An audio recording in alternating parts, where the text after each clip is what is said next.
B de balbúrdia. Hoje a gente vai recapitular os últimos movimentos do governo Bolsonaro. Porque é muito provável que você esteja perdido. Sim, o governo Bolsonaro é tipo um Game of Thrones. É difícil enxergar o que está acontecendo na batalha, né? E é cheio de filho fudendo o pai.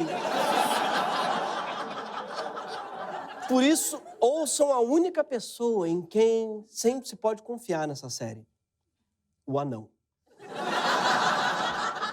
Faz algumas semanas que o Bolsonaro disse que ia fazer corte no ensino superior e ia priorizar os cursos que geram retorno imediato ao contribuinte que melhora a sociedade. Para isso, ia cortar a verba de custeio do curso de humanas. Primeiro ele brigou com os direitos humanos, depois com o curso de humanas. Cada vez mais parece que o problema dele é com a raça humana. Raça. O ministro da Educação, Abraham Weintraub, então avisou que também iria cortar a verba das faculdades e institutos federais que tinham baixo desempenho e que faziam balbúrdia. Ressuscitando essa palavra maravilhosa, filha do furdunço com algazarra, mãe do barraco e da putaria e avó do surubão de Noronha. Sim, o ministro, ele acha que a verba pública é mesada. Não é que você pode suspender por mau comportamento. Olha, o Colégio Pedro II vai ficar sem verba porque foi muito respondão. Vocês estão muito insolentes. Não vai ganhar merenda. Isso, ô ministro, isso vai contra a Constituição. Inclusive, o próprio MEC contradisse o ministro, tá? E explicou que o corte vai incidir sobre todos os cursos. Gente, esse é o tipo de notícia boa só porque a gente está no governo Bolsonaro, né? Assim, não, gente, na verdade, a gente vai foder todo mundo igualmente. Ufa! Ai! Eu tava achando que era só eu. Sim, eles estão cortando 30% da verba de custeio dos institutos federais em todos os cursos.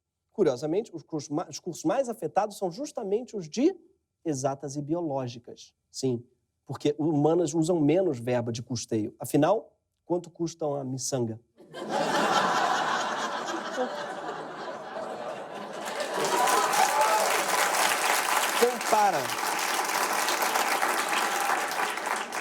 Compara uma miçanga com um acelerador de partículas. Por exemplo, a sala vazia para o semestre de dança contemporânea 1 sai bem mais em conta que o laboratório de pesquisa para como combater o Aedes aegypti. Se você corta o custeio, como eles estão fazendo, você financia o Aedes. Ainda vão descobrir, aliás, que o Bolsonaro tem dinheiro aí do lobby do chikungunya. Sem dúvida. Para vocês terem uma ideia das consequências desastrosas disso, só o FRJ, que é considerada a universidade mais inovadora do Brasil, teve corte de 41% do orçamento de manutenção. Isso significa que podem acabar projetos em andamento, como os de desenvolvimento de células-tronco, de realidade aumentada, de enxertos ósseos, de internet de altíssima velocidade e de drenagem urbana de enchentes. Experimenta fazer essas pesquisas com seu laboratório de brinquedo da estrela. Né? Meu pequeno alquimista. Não rola. E aí o deputado federal Eduardo Bolsonaro disse que as verbas, na verdade, estavam contingenciadas, que poderiam até ser liberadas caso a reforma da Previdência fosse aprovada. Sim, mas quem tem que aprovar a reforma, deputado, é o Congresso. Não é o estudante do FRJ. Não é o presidente do DCE. Então, esse é o pior tipo de chantagem, que é com pessoas que não vão mudar nada no assunto. É tipo, olha, a gente sequestrou o seu pai enquanto o meu cachorro não cagar no jornal. Hã? Muita gente ficou meio confusa mesmo. O que uma coisa tem a ver com a outra? Cortou, não cortou? Cortou de quem? Por que falou que ia cortar só de humanas, mas sempre soube que era de todo mundo? Qual o critério para cortar de quem? Até o próprio ministro da Educação foi explicar e ficou meio confuso. Não, esses 3 chocolatinhos e meio, a gente não está falando para a pessoa que a gente vai cortar, não está cortado. Deixa para comer depois de setembro. É só isso que a gente está pedindo. O problema desse vídeo são todos, na verdade. Porque me incomoda primeiro o fato de que ele acha que ele precisa mostrar 100 bombons para a população entender o que é uma porcentagem. Mas é claro que ele usou, né, bombons, porque no governo Bolsonaro só tem garoto. Sabe uma coisa que falta? Prestígio.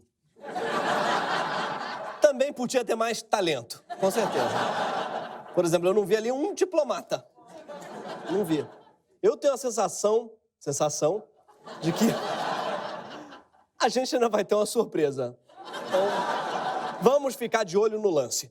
Além disso, a gente checou e dentro daquela caixa não tem 25, ministro, mas 30 bombons. Sim, graças ao nosso fact-checking, a gente descobriu que você está enrustindo uns 20 bombons aí, tá? Tem 30 bombons naquela caixa de prestígio. Mas o que mais me incomoda é que ele está usando bombom para falar de verbas de uma universidade. Porque bombom é a coisa mais supérflua que existe. Você pode esperar para comer um bombom, né? Mas essa verba da universidade vai para coisas como papel higiênico. Tenta explicar para o estudante que está no banheiro fazendo suas necessidades que ele vai ter que esperar 6 meses pelo papel higiênico e vai voar um chocolatinho diferente na tua cara. Tá? Outro aspecto genial do vídeo é que o Weintraub está falando da importância de segurar e não comer os chocolatinhos e o Bolsonaro faz questão de comer a porra do chocolate, fudendo a metáfora do colega. Qual é a parte que você não entendeu, cara? É pra segurar! Parece os lotes, sabe? Chocolate! Eu quero! Era o ministro dar um tapão e fala, para! É pra segurar, cara! Mas não é de hoje que a família Bolsonaro gosta de chocolate. Flávio Bolsonaro é sócio de uma franquia da Copenhagen, sim, na Barra da Tijuca. E sim, essa é a maior queimação de filme para Copenhagen desde a famosa Inhabenta de Maracujá. A empresa de Flávio Bolsonaro acaba de ter a quebra de sigilo bancário autorizada pela Justiça do Rio. Ao que parece, essa Copenhagen aí, ela só vende chocolate com laranja. Inhabenta de laranja. Mas o que mais chamou a atenção da maioria das pessoas é que o ministro ele erra a porcentagem, porque o corte é de 30%. E ele separou 3 chocolates. O certo seria dar 30 chocolatinhos para o Bolsonaro comer, 10 vezes mais do que o ministro disse. E o Bolsonaro comendo 30 chocolatinhos é o pior vídeo dos irmãos Neto. Imagina, presidente numa banheira de Milk Bar, olha no que deu! Depois o ministro fez um vídeo para explicar que ele não errou, porque o contingenciamento é de 3,5%, não é de 30%. Porque para parecer que o corte é menor, ele incluiu na conta a folha de pagamento dos professores. Só que essa folha não está à disposição do corte dele. Sim, ele cortou 30% do que dava para cortar. No final da sua videoaula, o ministro fez um apelo aí comovente ao dono e à dona de casa. Eu te pergunto, você na sua casa, sua família, você já passou por um período que você teve que postergar uma compra, uma decisão, por 2, 3, 4 meses? É isso que a gente está pedindo. Só que a sua analogia está errada, ministro, porque o Estado não é minha casa. Quando o Estado corta da universidade pública, as pessoas têm que colocar seus filhos na universidade privada. Não é à toa que, depois das declarações do ministro, as ações das empresas privadas de educação dispararam. Para você entender, Weintraub, eu ganho 100 chocolatinhos por mês, tá? Aí eu gasto 70 em despesas gerais. Aí Bolsonaro come mais uns 20 e para botar meu filho na faculdade particular, vou ter que tirar mais 30 chocolates do cu. Agora, por que será que eles deram a entender que o corte seria só em humanas? Se o corte seria, na verdade, em todas as universidades federais, afetando, inclusive, as instituições federais que atendem a educação básica, como os CAPES, o Pedro II e o IFPE. Será que é por chantagem para forçar as universidades a apoiarem a reforma da Previdência, como ensinou Eduardo Bolsonaro? Será que é por racismo? Afinal, os cursos de humanas têm muito mais diversidade racial do que os cursos de exatas e biológicas. Ou será que foi porque o Carlos Bolsonaro redigiu o memorando e todo mundo ficou confuso? Existem certas universidades que são apenas ego, mas que, na verdade, são verbos felpudos. E o povo sabe que é, com certeza, talvez, Brasil. Por quê? Infelizmente, a gente sabe a resposta. É porque muitas pessoas acham que as humanas são inúteis. E batendo nas humanas, o governo Bolsonaro conseguiu criar uma cortina de fumaça para ir cortando cada vez mais recursos da educação pública. Porque o maior problema desse governo não é o pessoal de humanas, ou o PT, ou a esquerda. O maior inimigo desse governo é o conhecimento. Gregório, você está maluco? Eles estão cortando a educação porque está faltando dinheiro mesmo. O país está em crise, claro. Mas tem muito lugar para cortar, ou para ganhar mais dinheiro. O corte nas universidades é de pouco mais de 2 bilhões de reais. Para evitar o congelamento desse recurso, o governo poderia, por exemplo, desistir de perdoar a dívida do agronegócio, arrecadando 17 bilhões de reais. Também dá para cobrar as multas ambientais, que Bolsonaro quer anistiar, até porque ele mesmo já foi um infrator ambiental. Só entre 2015 e 2017, o IBAMA aplicou, em média, 3,8 bilhões em multas por ano. E mesmo que não tenha a anistia que ele promete, o IBAMA já deixa de arrecadar 20 bilhões em multas por demora na digitalização dos processos. Sim, a gente está deixando de arrecadar o equivalente a 10 vezes o corte nas universidades só por falta de scanner no IBAMA. Dá para tributar também as igrejas? Mas não, deve estar sobrando dinheiro para o Bolsonaro, porque a semana mesmo ele se reuniu com a bancada evangélica para garantir que elas iam continuar não pagando imposto, que daria por baixo uns 5 bilhões de reais para o Estado por ano. Também podia cobrar os deputados caloteiros, porque 1 em cada 4 deputados é sócio ou dono de empresa que deve à Receita Federal ou ao INSS. Sim, todo mundo ali deve ter votado no Ciro para tirar o nome do SPC, porque o total do rombo dos deputados é de quase meio bilhão que os deputados devem para a Receita ou INSS. Isso sem falar das pessoas físicas que estão negociando a dívida, que vão do pai do Neymar ao dono da Havan. Aquele careca que parece o Cocoricó sem cabelo, sabe? Pois é. Ou seja, não é por falta de dinheiro que o governo Bolsonaro está em guerra contra o conhecimento. Parece que é realmente por odiar o conhecimento mesmo. E a prova é que muitos dos seus ministros são intelectuais medíocres e claramente recalcados. Porque provavelmente, na escola, eles eram aquele grupo que era burro demais para ser nerd, mas chato demais para ser da zoeira, sabe? Sabe a balbúrdia? Então, eles não eram nem convidados, sabe? Não sabiam nem quando estava acontecendo. Deixa quieto que ele está vendo ali. Não pode... Sabe aquele filme A Vingança dos Nerds? Essa é a vingança dos nadas, dos médios. Lembra aquele cara da escola que você não lembra o nome? Não? Então. Esse cara agora é ministro. O guru dessa galera, quem é? É Olavo de Carvalho, que é um astrólogo obcecado com o cu e começou uma graduação de filosofia na PUC, mas nunca terminou. Sim, o Olavo de Carvalho, ele tá para filosofia, assim como o Vini do Mexe a Cadeira tá para música. Não.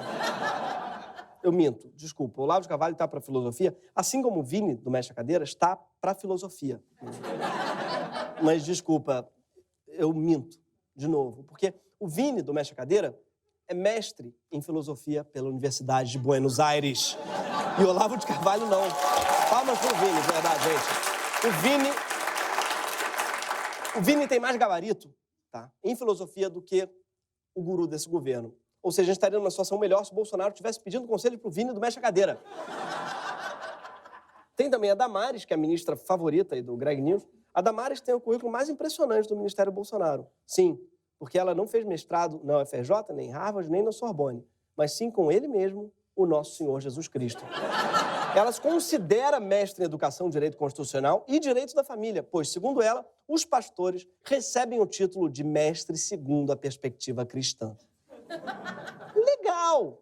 Mas você seria operado por um cirurgião formado segundo a perspectiva cristã, Damares? Hein? Você entraria num avião cujo piloto foi formado segundo a perspectiva cristã? Paulo Guedes é outro ministro cuja inteligência lá não é lá essas coisas. Porque depois de terminar um mestrado no exterior, voltou ao Brasil, mas a carreira acadêmica não deslanchou como ele gostaria. Só conseguiu dar aula numa universidade pública do Chile a convite do governo Pinochet. Mas, segundo ele, ele sabia zero do regime político de lá. Ah, aquelas pessoas metralhadas lá, eu achei que fosse performance. Engraçado. Tinha uns estudantes desaparecendo, mas eu achei que era porque eu tivesse bafo, sabe? Aí eles sumiam. Para ser justo, o Guedes ele afirma que ele sabia que estava rolando uma ditadura, mas que isso para ele era irrelevante do ponto de vista intelectual, o que prova que ele não é um. Hoje, o Guedes diz que pretende implementar o plano econômico de Pinochet no Brasil. Sim. É tipo um diretor de cinema que quer fazer um filme inspirado em Cinderela Baiana. Sabe? Já o ministro Sérgio Moro, ele tem sua inteligência permanentemente questionada, desde a Lava Jato, né, quando ele chamou um capoteiro para depor por engano. Depois de fazer o sujeito sofrer por um tempo interminável com diversas perguntas, o Moro chegou à conclusão óbvia. Bem, talvez o senhor tenha sido chamado por engano, por alguma questão de homônimo. Eu declaro encerrado o seu depoimento, também não tenho indagações. Por questão de homônimo, é muito bom. E o melhor é que o nome dele era George Washington. Ele tem vários homônimos aí, o ministro. Alguns até bem famosos, na verdade. Demorou para perceber que esse compadre Washington aí, ele não sabia de nada e é inocente. Outra coisa que confunde o Moro é a língua portuguesa, porque já trocou a palavra cônjuge por cônjuge, confundiu a palavra rusgas com rugas e falou vi em vez de vir. Os defensores do cara, claro, vão alegar preconceito linguístico. E faz sentido, mas eu acho que um juiz não está podendo usar esse lugar de fala, não. Por essas e outras que o Ciro Gomes fala do Moro quando critica o homeschooling. Por exemplo, se os filhos do Moro forem aprender português com ele em casa, é preciso chamar o conselho tutelar. Ai, Ciro! Ciro, esse teu sarcasmo fez tanta falta aqui no Brasil no segundo turno. O pessoal na França deve ter se esbaldado.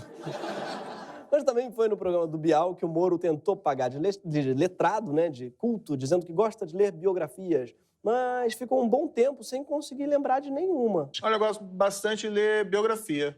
Qual foi a última que o senhor leu? A última que eu li de biografia? Puxa vida, eu tenho uma péssima memória, Faz mas... esse tempo todo, doutor? Para ser justo, depois de uma meia hora, ele disse que ele leu a biografia do John Adams, segundo presidente dos Estados Unidos. Se tivesse lido a biografia do primeiro, não tinha chamado o George Washington errado. Outro cara sem um currículo compatível com a função que ocupa é o ministro das Relações Exteriores, Ernesto Araújo. Ele nunca assumiu uma embaixada antes de ser nomeado chanceler, contrariando a tradição do ministério. Colegas dizem até que ele era um sujeito bacana, até conhecer o Olavo de Carvalho, que é tipo um boy lixo da filosofia, um astrólogo tóxico. Ele é um coach ao contrário, que te ensina a ser uma pessoa pior do que você é, um negócio... Agora o Ernesto só fala em globalismo, diz que não houve golpe de 64, que nazismo é de esquerda e compara Bolsonaro a Jesus. Agora imagina um Jesus bolsonarista que defende a tortura. Soldado romano descendo o cacete nele e Jesus gritando: é isso aí, não alivia não, hein? Direitos romano para romanos direitos, hein?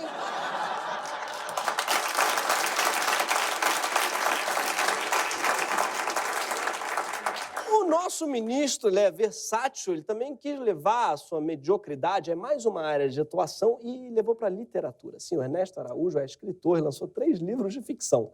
Os nomes são maravilhosos. Um é A Porta de Mogar, o outro é Charabifica e o outro chama 4-3. Eles são cheios de personagens com nomes esquisitos, tipo Awapney, Glaraps e Ahalak.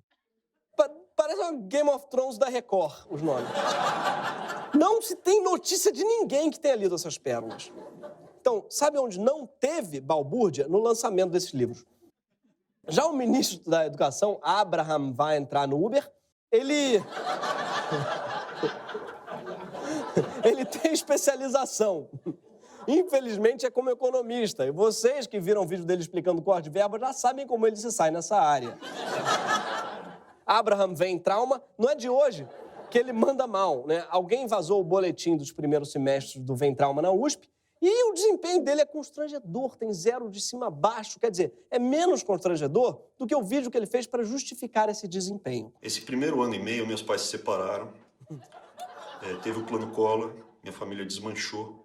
Eu tive depressão e eu sofri um acidente horroroso que eu tive que colocar parafuso no braço. Eu fiquei 6 meses sem poder escrever. E só teve um professor que me deixou fazer prova oral. Pessoal, fica a dica aí. Várias desculpas, parece que você está mentindo. Hein? Alunos, vamos lá. Eu não fiz a lição porque meus cachorros se separaram, meu pai comeu a apostila e o Collor confiscou o pino do meu ombro. Não, é mentira. Escolhe uma só e vai nela, ministro. Eu sei que deve ser difícil, deve ter sido bem difícil. Seus pais se separarem quando você tem 20 anos, o negócio realmente a gente fica deprimido. Mas nada, ministro, justifica submeter a população brasileira à visão do seu peitoral direito. Nada! Mas caso você esteja preocupado, O Weintraub tá bem já, superou essa coisa do divórcio dos pais. Ele agora tá com a autoestima lá em cima. Ele já até declarou que ele tá bem acima da média dos últimos 15 ministros que passaram pelo Ministério da Educação, ele falou. Nada mal para um cara que confunde um escritor tcheco com um prato árabe. Mas durante 1 ano e 8 meses, eu fui investigado, processado, julgado. Tá escrito inquisitorial e sigiloso. Que eu saiba, só a Gestapo fazia isso. Ou no livro do Kafta ou a Gestapo. Franz Kafta, para quem não sabe, é parente daquele outro autor, o Graciliano Ramos. Amigo do Malba Tahini, claro. Que fez aquele site, o Quebrando o Tabule, sabe? Esse governo definitivamente é uma falafel. Quando o Bolsonaro tenta desqualificar a universidade, o que ele quer é que o Brasil acredite que ele está em uma missão desesquerdizadora. É por isso que a indústria de fake news, que apoia o governo, inundou o WhatsApp essa semana com imagens falsas de supostos estudantes nus para destruir a reputação das universidades federais. Mesmo que as imagens tivessem anos e fossem totalmente fora de contexto. Se você recebeu essas fotos por WhatsApp, tem um mau sinal. A sua família não faz ideia do que acontece numa universidade. E um bom sinal, você não rompeu com a sua família ainda. Parabéns. Mas se o maior alvo do presidente, de sua base, de seus ministros, é justamente a universidade, então a verdadeira oposição do Bolsonaro não é exatamente a esquerda, é todo mundo que valoriza a educação. Isso fica muito claro quando a gente vê que os principais ministros do governo são pessoas que não dão valor ao conhecimento, elas próprias. E olha, eu entendo as pessoas, porque eu também tive um desempenho acadêmico medíocre, tá? Eu não passei no FRJ, porque eu zerei química. E sabe por quê? Porque meus pais estavam se separando. O Fluminense foi rebaixado. O governo garotinho desmanchou minha família. Aumentaram o IPTU. Aí eu fiquei mal de cabeça, né? Eu acabei fazendo aqui. Eu fiz um piercing no umbigo aqui, ó. Aí inflamou o piercing, né? Não, ministro. Eu não passei na FRJ, mas a culpa, sabe de quem que é? É minha mesmo. A universidade não me aceitou, mas eu aceito ela.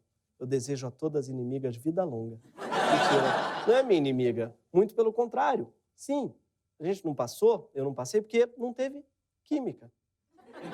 Só por isso. De verdade, não tem problema nenhum pessoa repetir de ano na universidade. Né? O problema é se repetir de ano e querer se vingar da universidade. Sim, porque o governo Bolsonaro é composto de vingadores. Só que não dos Vingadores da Marvel, mas Vingadores como o Vingador da Caverna do Dragão. Que além de malvado, é meio burro. Porque ele pode voar, ele tem asas, mas ele carrega um cavalo no meio das pernas. Quando o Bolsonaro ele comeu o chocolate do ministro, talvez ele não tenha entendido a metáfora, mas talvez ele tenha, sim, entendido e tenha feito exatamente o que o governo dele está fazendo, que é comer a verba destinada à educação. E a gente vai explicar aqui como. Só que a gente não vai falar em chocolatinho, não. A gente vai falar em papel higiênico mesmo, tá? Então vamos combinar, tá, que a verba contingenciada das universidades e das instituições federais é de 1 rolo de papel higiênico, tá? Vamos supor que essa daqui é toda a verba contingenciada. O governo prometeu perdoar a dívida do agronegócio, o que geraria um recurso aí da ordem de 9 rolos de papel higiênico. Vamos lá. 9 rolos de papel higiênico dá mais ou menos isso daqui, tá? Essa daqui é a dívida do agronegócio. Outro lugar onde também dá para arrecadar um bom trocado é nas multas por infrações ambientais, onde tem mais 10 rolos de papel higiênico. Aqui, ó. 6, vamos lá, tem mais. 10, tudo isso daqui é multa ambiental, que dava para cobrar. Já pensou que legal? Olha só, também, tá, as igrejas podiam contribuir com mais uns 2 rolos de papel higiênico aqui, ó. 2 rolos, tá? E meio, rapidão, aqui, ó. E meio aqui, ó. Ih, caramba. Vamos lá, como é que eu vou rasgar isso daqui? E meio rolo aqui, tá? Mais ou menos. E também tem, sabe o quê? Dá pra falar também da dívida do pai do Neymar, tá aqui, ó. A dívida aqui do careca da van, tá? Aqui, um monte de dívida aqui. E, sim, eu queria propor aos alunos que estão sem papel higiênico, tá? E a todo mundo que foi às ruas, agora na quarta-feira, que fizesse um novo protesto. Um protesto bem de humanas. Tá? Um cagaço. Uma união de humanas com biológicas. Porque se eles não liberarem a verba de custeio das universidades, a gente vai transformar a casa do Abraham Weintraub numa franquia da Copenhagen. Nosso protesto não vai ser raiz, não. Vai ser Nutella. Vai ter Open Milk Bar. Vai ser uma espécie de cacau show da Xuca. Vai voar Toblerone, se vai. E no dia seguinte, amigo, vai ter bis. A gente vai se vingar desses vingadores com uma balbúrdia regada a rodízio de kafta. Esse foi o Greg News!